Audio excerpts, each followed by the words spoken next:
మన శ్రీ విద్యాపీఠం శాలిగ్రామ మఠంలో విశేషంగా 26 రోజుల నుంచి దీర్ఘసుమంగళి భవ ఆన్లైన్ పారాయణ త్రికాల కుంకుమార్చన కార్యక్రమాలన్నీ కూడా జరుగుతున్నాయి.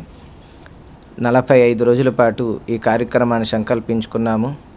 మనం విశేషంగా ఈ కార్యక్రమంలో ఈరోజు జ్యేష్ఠమాస ప్రారంభాన్ని పురస్కరించుకొని విశేష అర్చనాది కైంకర్యాలు నిర్వహించుకుంటున్నాము. అలాగే మన తెనాలిలో పరమాత్ముడు కలియుగ ప్రత్యక్ష దైవమైన శ్రీనివాసుడి యొక్క క్షేత్రమే వైకుంఠపురము.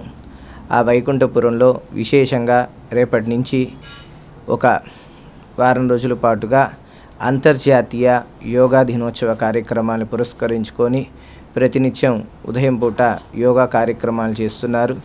యోగము అంటే ఆరోగ్యము. అటువంటి యోగాని చేయటం మూలాన అందరికీ చక్కగా సంపూర్ణమైన ఆరోగ్యం కలుగుతుంది. ఈ యొక్క ఆధునిక ప్రపంచంలో అందరూ లేచిన దగ్గర నుంచి పనుకునేంత వరకు వాళ్ళ పనుల్లో ఒత్తిడైపోయి శారీరకానికి